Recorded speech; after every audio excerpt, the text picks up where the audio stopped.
Santapan Harian Selasa 7 Juni 2022.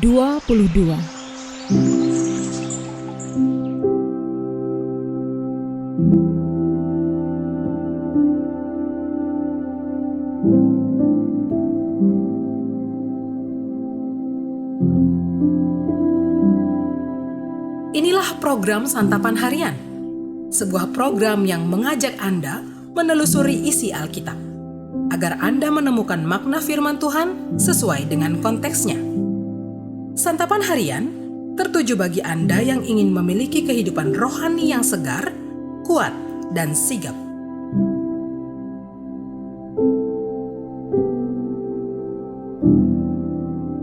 Hari ini kita akan membaca Yeremia pasalnya yang ke-50, ayatnya yang ke-33 hingga ayatnya yang ke-46. Namun kita akan membacanya di ayatnya yang ke-39 hingga ayatnya yang ke-46. Sebelumnya, mari kita berdoa. Dengan hati yang penuh dengan rasa hormat dan sukacita, kami datang kepadamu ya Allah. Kami siap untuk mendengarkan firman-Mu dan bersedia untuk melakukan di dalam rema kehidupan kami. Di dalam nama-Mu Yesus Kristus, kami berdoa. Amin. Yeremia 50 ayat 39 sampai 46. Sebab itu binatang-binatang gurun serta anjing-anjing hutan akan diam di sana. Juga burung-burung unta akan tinggal di dalamnya. Negeri itu tidak akan didiami lagi untuk seterusnya dan tidak akan ditinggali lagi turun-temurun. Seperti dahulu pada waktu Allah menunggang balikan Sodom dan Gomora serta kota-kota tetangganya, demikianlah firman Tuhan. Demikianlah tidak akan ada orang lagi yang diam di sana, dan seorang anak manusia pun tidak akan tinggal lagi di dalamnya. Lihatlah, suatu bangsa akan datang dari utara, suatu suku bangsa yang besar, dan banyak raja akan bergerak maju dari ujung bumi. Mereka memakai panah dan tombak. Mereka bengis, tidak kenal belas kasihan. Suara mereka gemuruh seperti laut. Mereka mengendarai kuda, berlengkap seperti orang maju berperang, menyerang engkau, hai putri Babel. Raja Babel telah mendengar kabar tentang mereka. Tangannya sudah menjadi lemah lesu. Kesesakan telah menyergap dia. Ia kesakitan seperti perempuan yang melahirkan.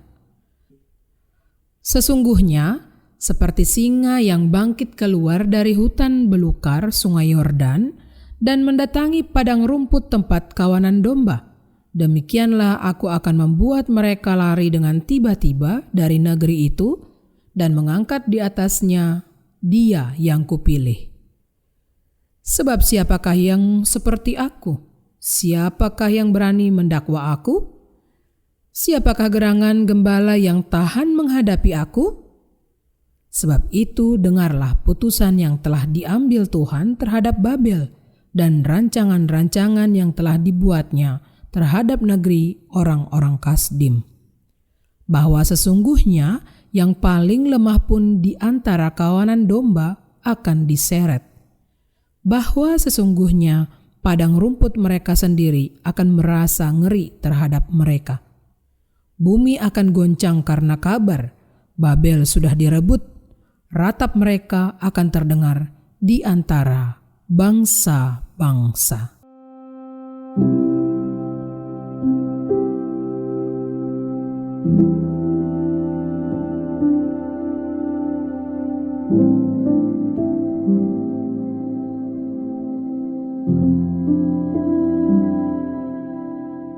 Sahabat Santapan Harian, sepak terjang Babel selalu menghebohkan bangsa-bangsa. Sebagai negara besar, Babel memiliki pengaruh yang luar biasa. Namun kali ini Babel akan meratap. Kesombongan akan kekuatan yang seolah-olah tiada banding dijungkir balikan oleh Tuhan. Jika Babel merasa sebagai yang paling berkuasa, Tuhan menunjukkan kekuatannya sebagai pencipta alam semesta. Kengerian akan menghinggapi Babel. Ia akan menjadikan Babel seperti Sodom dan Gomora. Tuhan adalah penebus. Ini adalah ikrar akan pribadi Allah yang secara aktif dan berinisiatif melakukan penebusan atas umatnya. Ini bukan kali pertama Allah menebus umatnya. Kita bisa mengingat bagaimana Allah telah menebus Israel dari Mesir, mengeluarkan mereka dari perbudakan, dan memperlihatkan kekuatan tangannya yang tak pernah lelah. Kali ini pun Allah memperlihatkan kembali kekuatan tangannya, yakni tangan yang penuh kasih atas Israel, namun sekaligus tangan yang penuh mengerikan bagi Babel. Firman-Nya mengingatkan kembali bahwa Tuhan adalah Allah pencipta alam semesta. Tangan-Nya selalu nyata memberi pertolongan untuk umat-Nya. Ia akan selalu memperjuangkan perkara umat milik-Nya. Ia menebus umat dari perbudakan Mesir dan Babel. Juga menebus kita dari perbudakan dosa. Identitas dan karya Tuhan sebagai penebus menjadi penghiburan bagi setiap kita. Ia akan selalu membebaskan kita dari lilitan masalah ataupun pergumulan hidup. Karena Ia selalu memperjuangkan perkara anak-anak-Nya. Semestinya, kita tidak perlu menjadi anak-anak yang takut terhadap berbagai ancaman. Sebaliknya, kita perlu belajar untuk selalu melihat tangan Tuhan yang senantiasa terulur menyatakan kasih-Nya. Juga kita perlu waspada, sebab tangan Tuhan pun dapat menghukum kita karena dosa dan pelanggaran kita. Mari kita jalani hidup dengan merendahkan hati kepada penebus kita dan membiarkan tangan-Nya selalu berkarya dalam setiap langkah perjalanan hidup kita. Mari kita berdoa. Setiap apa yang Engkau lakukan atas hidup kami, semua itu adalah untuk kebaikan kami. Tangan-Mu senantiasa berkarya di dalam setiap langkah perjalanan hidup kami. Walau tangan-Mu tak terlihat oleh kedua mata kami, namun hati kami merasakannya.